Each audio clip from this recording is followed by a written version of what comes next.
Mari, você que é nossa especialista em todos os assuntos, programas de diversidade e inclusão. O que você viu acontecer nos meses de abril, maio e junho, segundo trimestre desse ano? Bom, acho que a gente acabou o mês do orgulho LGBT, né? E nós da Techers até fizemos uma alteração na nossa logo com a bandeira, as cores da bandeira.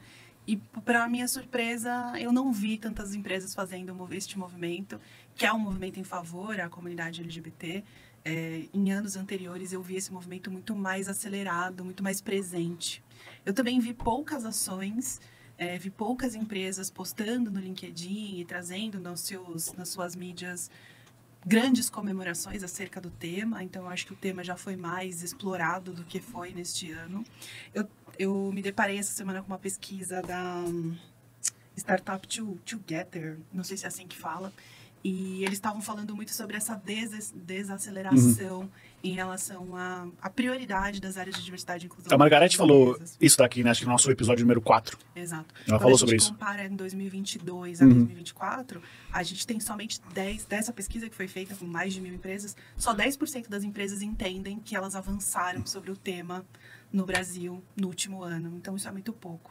E um dado de realidade que eles trazem que é muito legal é que as empresas elas estão investindo menos de R$100 mil por ano para fazer ações de diversidade e inclusão. Isso é muito pouco, nada? Isso é muito pouco, se comparado que um consultor de diversidade sênior cobra R$65 mil para dar uma palestra de 2 horas. Caramba. Então, você vê que você tem pouco investimento, você tem pouco... 65% do budget em uma ação só, né? Em uma ação... que, na verdade, no mínimo, você tem 5 ou 6 marcações durante um ano, né? Você tem ali, você começa em março, que é o mês da mulher, e você termina em novembro com o mês da consciência negra, às vezes dezembro, que é o mês internacional da pessoa com deficiência. Então, você tem ali 7, 8 marcações mínimas que você tem que fazer, e imagina hoje uma área de diversidade tendo R$100 mil, R$200 mil para fazer isso. Na minha posição onde eu estava, na última cadeira, eu tinha mais de R$1,5 milhão para fazer tudo isso. E era suficiente ou não? Nunca é. Mas era o mínimo que a gente tinha pelo volume de ações e pelo volume de pessoas impactadas. Então, se fala muito de ter menos de R$100 mil por mês em empresas que têm mais de 10 mil colaboradores dentro da sua estrutura. Então, isso é muito pouco. Ou seja, as ações de diversidade continuam concentradas nos centros urbanos, continuam concentradas nas pessoas com as suas prioridades e as suas... É como se tudo ainda fosse muito concentrado e as pontas ainda não recebessem os recados relacionados à diversidade e inclusão. Os programas de estágio de trainee, que eram programas de aceleração de carreira para grupos minorizados, diminuíram 24%.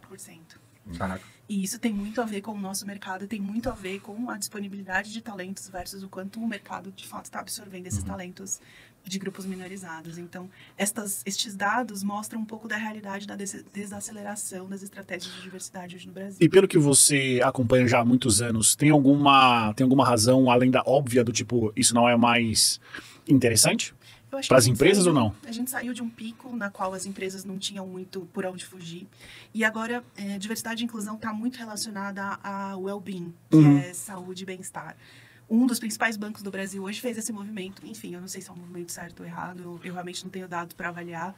Mas você pegar uma área que... Para mim não faz sentido nenhum. Que é uma área especialista de impacto para grupos minorizados, com retratação histórica, num movimento que vinha aceleradíssimo, e jogar literalmente isso dentro de uma área de bem-estar e dizer que você vai resolver o problema, você não vai resolver o problema. É, porque só faz sentido se for para bem-estar a partir do momento que a pessoa está lá. Exato. Não é? Então, se eu desacelero 24% dos meus programas de entrada, se eu diminuo a minha estratégia de remuneração, de pagamento, ou seja, eu vou ter menos entregas com menor qualidade, a minha área está mais enxuta, eu não consigo trazer as pessoas, eu não consigo reter essas pessoas e quem dirá desenvolver essas pessoas dentro das empresas. Então, talvez isso tudo seja um grande círculo para que no final, realmente, a área de diversidade seja só mais uma área. Lembra talent management? Lembra sucessão? Lembra carreira? Que hoje é um bracinho. Um braço é uma expressão capacitista, mas é um anexo. Ali, um anexo. De RH, que você acaba tratando o quê? 1 vez por ano, 2 vezes por ano, no máximo.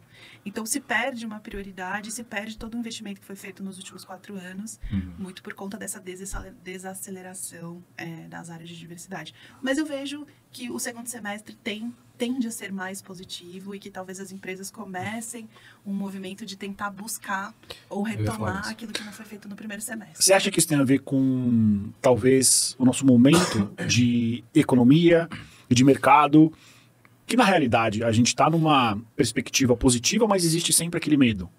Porque é um pouco do que eu vou falar da minha especialidade. Eu vejo que recursos humanos ainda está muito tenso. Você acha que é isso ou não? Você acha que eventualmente é um planejamento estratégico? E eu quero complementar, inclusive, acho que é muito pertinente você colocar esse ponto, Edu. E do teu ponto de vista, Mari, falando sobre D&I, sobre diversidade e inclusão, né? Qual que é a tua opinião sobre a capacitação dos RHs em recrutar para diversidade e inclusão? Eu pergunto isso porque parte de um dos nossos serviços é treinamento para recrutamento inclusivo, que é a Mari que dá, inclusive, que é uma agenda que a gente tem expandiu agora no primeiro semestre e a gente acredita que vai expandir mais como serviço no segundo semestre, que é capacitar o teu RH para fazer um recrutamento inclusivo. Você acha que o mercado está escasso ainda desse conhecimento? Totalmente. Acho que primeiro, terminando a tua resposta, Edu, eu acho que o RH em si, ele tá confuso. É um ano de ausência de prioridades. Então, a gente tem algumas oportunidades em RH e quando eu entrevisto as pessoas, eu pergunto, qual que é a tua prioridade do ano? São prioridades distintas. Transacionais, talvez? Muito transacionais. Do sobreviver? Muito do sobreviver, Uhum. muito do dia a dia. É. Puxa, qual que é a sua estratégia de RH dos últimos 5 anos ou dos próximos 5 anos? E aí a pessoa olha pra cara do tipo, recrutamento e seleção, mas para tampar os buracos que existem hoje na operação, desenvolver talento para o pipeline de sucessão e um programa de liderança aqui pontual que a gente vai fazer no final do ano. E é isso. Não vem coisas do tipo planejamento estratégico de RH muito consciente. E aí, Rafa, isso vem em linha com a ausência de capacitação. Então, cada vez menos a gente vê as empresas investindo em capacitação. E quando eu falo de capacitação de RH, de recrutadores, para aprender a respeito de recrutamento inclusivo, isso é cada vez mais escasso. Eu pergunto todas as vezes, você sabe fazer um recrutamento inclusivo? As que me respondem que sim, que somos em grande maioria mulheres, eu pergunto, o que você pergunta para uma pessoa trans? O que você não pode perguntar para uma pessoa transgênero? E a pessoa gagueja, então ela já não sabe fazer isso. É um mercado, como o mercado PCD também, né? É um mercado diferente de recrutar, né? É preciso entender como o mercado funciona para a gente conseguir ser convidativo, ter um bom atendimento, tanto do lado do candidato quanto do lado do cliente. Né? Pessoa com deficiência ainda é encarado no Brasil como cota, vai ser encarado por muito tempo. Eu Sim. não vejo de todos, desde a minha época de Accor Hotels, na qual a gente trabalhava com o tema, até hoje, pelas empresas nas quais eu passei, eu ainda vi o tema como um tema de cota, como um tema assim, eu vou fazer a conta de quanto é a multa, eu vou fazer a conta de quanto é a contratação, e o que for mais barato eu faço. E não que isso vire uma estratégia do negócio. Eu acho que a única empresa no Brasil que fez isso e faz isso muito bem hoje é a Natura, Sim. que tem 7% de pessoas com deficiência. No montante aí, ela deve ter, sei lá, agora com a Avon deve ter uns 100 mil funcionários, 100 mil colaboradores aqui no Brasil, então a gente tem uma expressividade. E a Natura, ela trabalha não só com a atração, mas com o desenvolvimento dos talentos dentro da empresa, então ela é a única que faz esse trabalho muito bem. Mas quando a gente vai para os nossos clientes e apresenta uma pessoa com deficiência ou apresenta um candidato com um marcador social, o cliente tem muita dificuldade de fazer uma proposta mais atrativa para essa pessoa, o cliente tem muita dificuldade de lidar com as diferenças dessa pessoa, o cliente precisa entender que tem uma diferença significativa em contratar uma pessoa com marcador social e não contratar uma com marcador e uma sem, e no final eu posso dizer que das 10 pessoas que a gente apresentou com marcadores sociais, umas 3 a gente perdeu ao longo do caminho por ausência de conhecimento do RH, da área de administração de pessoa, da área de benefícios, do jurídico, da área de saúde, mas principalmente do talent acquisition, que não é capaz de fazer uma leitura correta daquele talento a respeito dos pontos a serem desenvolvidos. Porque também não é só selecionar, né? Você precisa minimamente projetar esse talento no dia a dia. Sim. E aí é algo que eu aprendi com você, de que mais do que contratar, você precisa entender como você vai reter e desafiar essa pessoa. É incluir, né? Exato. Então, é a que a Verna fala, diversidade é chamar para festa, mas inclusão é possibilitar que a pessoa dance. Então, como é que eu, RH, dentro de uma empresa, possibilito que uma pessoa surda dance no mesmo ritmo que uma pessoa cega? Ou que uma pessoa com deficiência nos membros inferiores? Então, é sobre isso. Algo mais que você viu nos eventos que você foi, que você acha interessante compartilhar com a gente? Muita coisa sobre segurança psicológica, muita coisa sobre saúde e bem-estar, muita coisa sobre aceleração de carreira de mulheres, ainda é uma pauta com bastante investimento. Eu nem estou falando de investimento de dinheiro, mas de tempo e de esforço das companhias também ao longo desse tempo. Um esforço da discussão ou já em ações? Em ações. Já é uma pauta mais evoluída dentro das empresas. As mulheres estão presentes. Todo mundo já sabe que este é um problema a ser discutido.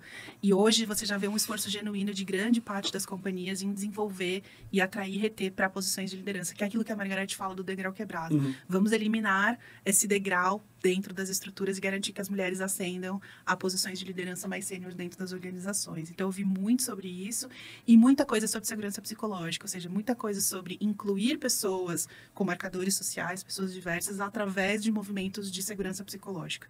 Para quem não sabe, segurança psicológica é garantir ambientes nas quais você possa ser quem você é, sem julgamento. Então, tem muito a ver sobre trazer as pessoas dentro desse ambiente. A gente falava isso, quem quiser assistir o podcast da Márcia, que ainda vai ser lançado, Sim. né? A gente fala mais sobre isso. A gente falou com a Márcia e falou do Fernando também.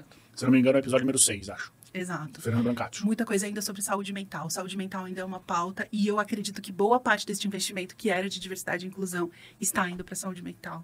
Porque a gente sabe que existe uma crise epidêmica de saúde mental hoje no Brasil. A gente perdeu 2 pontos no relatório mundial de saúde global e a gente só perde para Angola e Reino Unido. É um negócio assim. Então é bizarro quanto a gente não evoluiu nesse tema no Brasil, mesmo 2, 3 anos depois de pandemia. Interessante essa tua leitura de que o orçamento, o recurso financeiro de diversidade foi para a saúde mental. A impressão que dá é que o mercado contratante está sempre apagando fogo, né? Sempre esperando uma próxima crise para tirar recurso das outras crises. E, ou seja, a gente vai ficar num ciclo vicioso. É um ciclo sem fim, né? Eu já sentei em cadeiras de RH e realmente as tendências de mercado vêm de acordo com as bombas que vão estourando no mundo, né? Em saúde mental é o que eu falo, né? Para você que tem dúvida do que vai estudar, estude psicologia, porque é um mercado que tende a aquecer cada vez mais. Tende a estourar. Né? Quem cuida aí da saúde mental aí das pessoas tem um oceano gigantesco para desbravar. Inclusive, a gente vê agora empresas dando como benefício psicólogos, né? Terapias ocupacionais. Isso é uma tendência que, como a Mari disse, vem crescendo bastante. Eu estenderia semestre, porque a gente tem uma data importante no final do ano, 2 datas importantes. Setembro, que é o mês da pessoa com deficiência, que é o calendário nacional. Dezembro, que é o calendário internacional. Então, as empresas multis acabam comemorando em dezembro, as empresas nacionais acabam comemorando isso em setembro. Então, as comemorações sempre refletem capacitações ou até mesmo algum tipo de live, ou algum speaker de mercado vai lá falar sobre o tema e sensibilizar as pessoas a respeito. No mês da pessoa com deficiência, muito se fala sobre vieses inconscientes. Então, para você que nunca estudou sobre vieses inconscientes, estude. É o básico que você precisa saber a respeito da coisa. E novembro, que é o mês da consciência negra, que ainda no Brasil a pauta de inclusão de pessoas pretas e pardas ainda é uma pauta muito quente. Então, eu vejo um segundo semestre muito focado nesses 2 públicos e talvez um ligeiro aquecimento de ações mais construtivas dentro das empresas para poder garantir a inclusão destas 2 pessoas. Lembrando que pessoa com deficiência, a gente ainda tem as questões da cota, pessoas pretas e pardas não, mas como pessoas pretas e pardas tem uma questão de retratação histórica, isso tem um peso importante para dentro das organizações, e tudo que já passou, e é como no primeiro semestre, quando a gente fala de mulher e o mês da comunidade LGBT, né? Então, são esses 2 termômetros aí que garantem que as áreas de diversidade estão indo. E eu acho que muita coisa ainda é relacionada a muito treinamento. Então, acho que tem muito espaço ainda para nós, por exemplo, que estamos desenvolvendo alguns produtos, conseguirmos entrar em algumas empresas, porque os nossos produtos são mais aplicáveis no dia a dia, tem um custo menor do que dessas grandes boutiques de diversidade. E tem a grande vantagem de ter sido desenvolvido por pessoas que já passaram por áreas de RH, né? Então, você não vai receber na sua frente um consultor que nunca sentou numa cadeira de diversidade ou de RH para dar um treinamento para o seu time de Talent Acquisition. Então, acho que esse é um diferencial que, se as empresas comprarem essas 2 datas, talvez as empresas consigam encaixar treinamentos e ações bem pontuais nessas 2 temáticas. Muito bom. Gostou desse vídeo? Se você tiver dificuldades para encontrar profissionais da área de recursos humanos, remuneração, folha de pagamento, desenvolvimento organizacional, recrutamento e seleção, People Analytics, relações sindicais e trabalhistas e todas as demais áreas que compõem a área de RH, manda uma mensagem pra gente que a gente vai ficar muito feliz de te apresentar os melhores talentos do mercado. Solicite uma proposta através do nosso site www.techers.com.br.